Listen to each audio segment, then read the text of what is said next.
Do you remember any dumb jokes from your beginning, like the Yeah. one that Mia has in Pulp Fiction? Yeah, I mean, one of my jokes was like, um, I'm so lonely.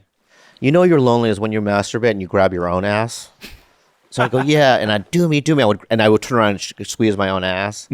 Jokes like that. Okay. I had another dumb joke where it's like, my mom was a Jehovah's Witness, and which she was. My mom was a Jehovah's Witness, and she would knock on my bedroom door, knock, knock, knock, and I go, Mom, what do you want? She goes, just practicing.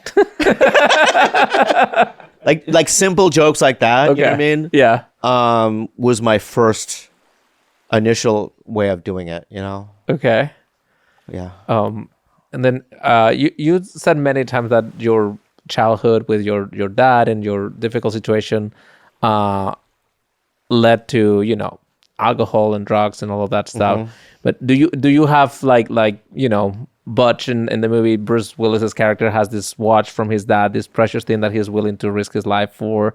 Do you have anything like that from your dad? No. From your family? No. My father wasn't sentimental in that way. He also didn't have a firm grasp of the English language, and so everything was like one word. No. Okay. Okay is a word. No. If you do, you're going to die. Like very simple, direct things.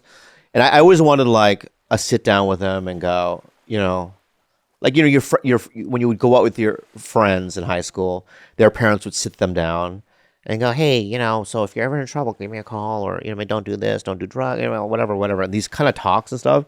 My dad would just not like, hey, don't do dumb, okay? And then to say like, I won't do anything dumb, But like, I got nothing from him in terms of you have to work hard. I think that's the only things he said. And when you told him that you wanted to do comedy, or how did that conversation go? He doesn't even know what it is. It's like saying, hey, Dad, I want to be a tonkatsu mind melder. Literally, if that's what I said. I want to be a tonkatsu mind melder. Right. What? Yeah, it's a thing. You know what I mean? That's what comedy was to him. Okay. Yeah, a sunshine sea dweller. Imagine if I said that. Your son. Or, you have a son, right? Daughter. A daughter. She goes, Dad, I want to be a sunshine sea dweller. Right. What would you say? What? Yeah. A hopscotch kneecap. I want to be a hopscotch kneecap. Got it. Right? That kind of thing. So, but did you make your dad laugh or not? No. Would you never? The only time he laughed, he caught me masturbating once and he laughed. Yeah, but Yeah, that's the only time unintentional. I made him laugh. So was he ever like proud of you in that process when he saw you on TV and Then. Right. I mean, to them, it's like, because it happened, if I look back relatively fast, I started in 95, and then by 2000, I was on Jay Leno, and I did Mad TV. That's 5 years. That was fast. It's pretty fast, and so when I did The Tonight Show, my parents saw that, and they couldn't believe it. What immigrant family that doesn't know anything about show business? When you turn on the TV, they probably think, oh, that's just a life for somebody else. Where I was dumb enough to go, I can do that, which is like, so dumb.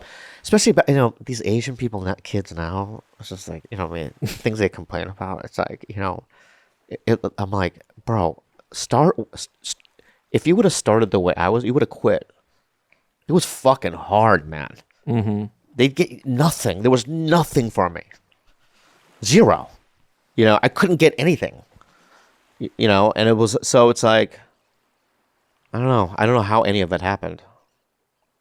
Yeah, I rewatch a lot of your Mad TV stuff, and you said something about like playing always the stereotypical characters and things like that, but they were really funny. Some of them were, yeah. I think some of them were. Yeah. No, I look back at them too, and I go, oh, that was pretty good, or that was good. I look back at Mad TV in fondness. It was I had some terrible times on that show. I learned how to act. I was terrible at table reads. I didn't know how to do any of it. I couldn't act. I had to learn I had to fail on TV. Like I would have to directors would have to go, you can't look in the camera. What the fuck are you doing? Right? That's a mark. Like, no one taught me what a mark is. Right. Right? Like the jib cameras, jib, what the fuck is that? You don't know any of this shit. So when you're there, you're just constantly like failing and asking questions and going, I'm sorry. And a lot of people don't think you're good. A lot of people didn't think I was good. That were like a part of the show. Right. I think the owner of the show, Salzman, really liked me. He saw something like, this guy's nuts. You know what I mean? So like, the things that you see, I was way worse back then. I was fucking crazy, dude. Right. You know what I mean? Like nuts. I believe it. So I'm pretty tame. Well, times change too. What do you mean?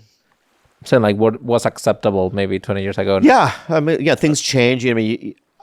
Obviously, I know what is right and what's wrong now. You know what I mean? But before, it was like, no, it's like anything goes. It's fair game. You know what I mean? Yeah. I remember one time. I don't know if I could share this, but I remember one time, and so poor Josh Myers and Ike Barinholtz. So me and Josh and Ike, we had to do an interview for something, right? And we were in the green room, and they had these like little like marbles on the table of this like green room, and I started sticking marbles in my butthole and jamming things in my butt in front of them, and it made them really nervous. Like, what are you doing? I go, come on, man, this is not relaxing. You know what I mean? This is how I relax, you know what I mean? But I would never do that now. Right? And then they would have to go like, you can't do that in front of me anymore. You know what I mean? I go, okay. One time I stuck Tums in my butthole in front of Ike, and I shot out foamy Tums tablets and poo. He thought that was funny. But I would just do crazy things. Right. Fart in people's mouths. You know the stories. Yes, I've heard a lot of those stories. Yeah. And did you have any sort of like partner back then? Any jewels to Vincent Vega? Or were you always like more like a lone rider? What are you saying? Like, do you? I know who Vince Vega is, but what? No, like that he has a partner in the movie and they do things together all the time, and you have someone to like rely on. Do you have someone like that? I have one now. Is Andrew your jewels? Yeah, I have one now. Okay. Those kind of relationships, you can't force, and they take time. Andrew, over the years, and if I really think about it, has really been a ride or die for me. He'll never leave, and I'll never leave him, unless we get to a point where like, let's do different things, and we had our run. Yeah, I could see that happening, but no, we're both really loyal to each other, and yeah, I have it now. Before I didn't have it before because I didn't know I didn't know who I was. What do you mean? In terms of comedy? In general, I didn't have a voice comedy-wise. I was just all over the place. In just in terms of the way I lived my life, no responsibility, do whatever I want to do, right? And not taking responsibility for anything, and now, and also simultaneously hating myself, fucking looking in the mirror and going, "Go fuck yourself, I hate you," And I don't feel that way about myself now. And I think that once you start kind of loving yourself, like Abby today, she goes, I need a photo of you in your early 20s for this movie that I did, and they're gonna put it in like the end of the movie. And I looked at the photo that I sent, and I almost cried because it's like I had such empathy for that guy. You just kind of look back and go, God, that kid was such a sweet kid. In my face, you can tell. Just a sweet guy, just completely lost and scared and fucking confused, Mm-hmm. It was hard.